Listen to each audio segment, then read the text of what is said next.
this is Christy from myscrapbookevolution.com, and I'm sharing with you this layout that I created for Layout a Week blog.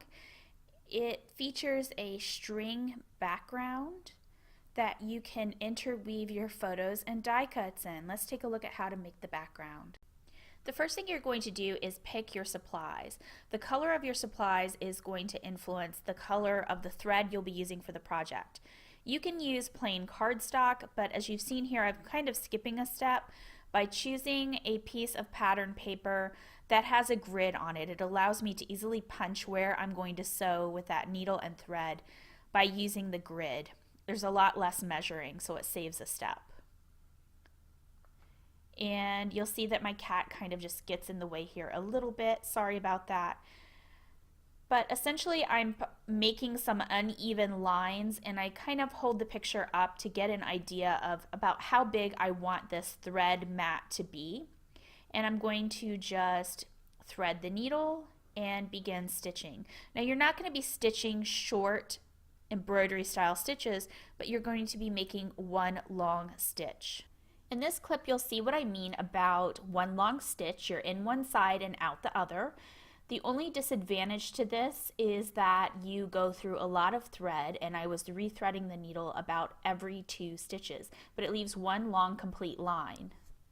You'll just keep rethreading and stitching and making these lines until you get the size of the mat that you want for your photos. Now I'm using a paper punch and foam mat from We Are Memory Keepers, and now I want to add a second layer to that string mat that I'm creating for my photos. So I'm just coming back in, and instead of going horizontally, I'm now going vertically. And I'm just creating these uneven lines, and you'll see that better as I begin to sew on the project. And again, you're going to come back in, thread and sew until you get everything exactly as you want to. If you want to create a little more visual interest here, you can use a different color thread than what you first began with. Consider using 2 or 3 of the same color but in different shades for a nice ombre effect. Now it's time to figure out my photo placement. You can see me here matting the photos. After I printed these photos, I realized they were probably a little larger than I should have printed to effectively see this background, and I didn't want to cover it up and hide it, so I kind of played around with the background, moving things around a little bit until I got them into place where I wanted them to go.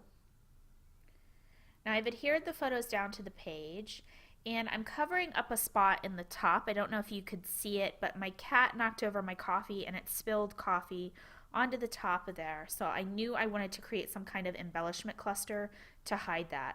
And I'm just kind of playing around with the embellishments. I'm using a sticker, and I want to reinforce it with a little bit of cardstock on the back.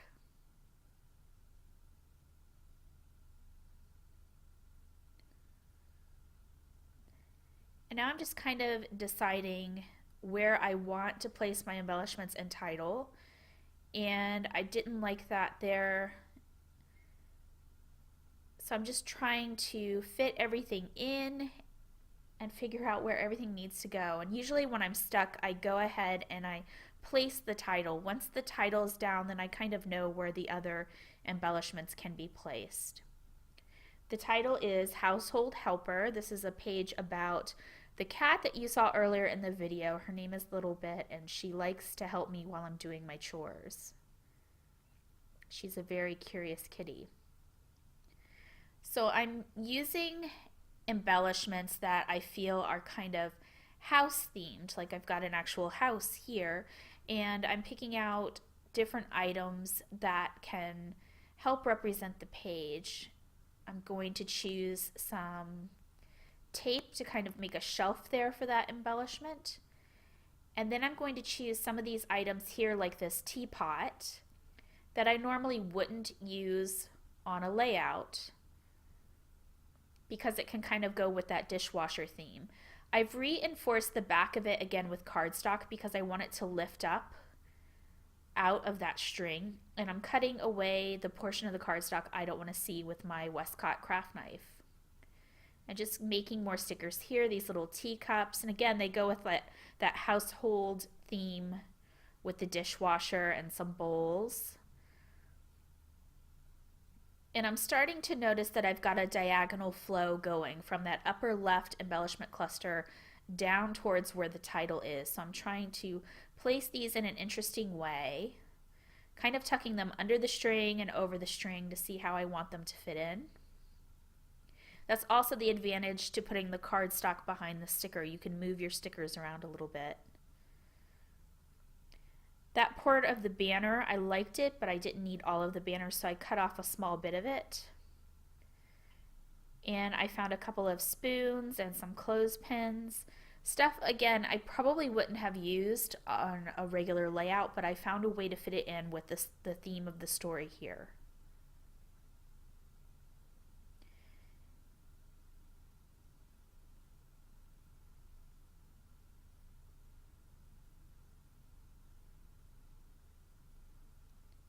Managed to fit in both clothespins, which is a bonus for me. So now it's just going to be a matter of me deciding exactly where those embellishments go. If I like where they're at, if I need any others, I'm adding in a few flowers because I love using flowers on the page. And you can see me placing them over parts of the chipboard and tucking them under portions of the photo.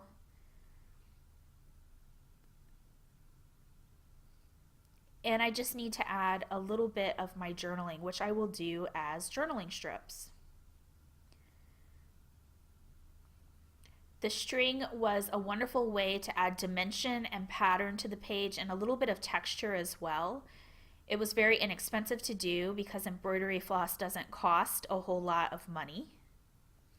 And it really didn't take a whole lot of time because you're not doing any complex stitch work. But I think the effect is quite nice. And again, you can see it would have had a different effect if I'd done it with ombre. And here's a completed look at the finished layout. Again, it's made for Layout a Week. You can find a close-up look at it at the Layout a Week blog spot, and I'll link up to that in the video notes for you.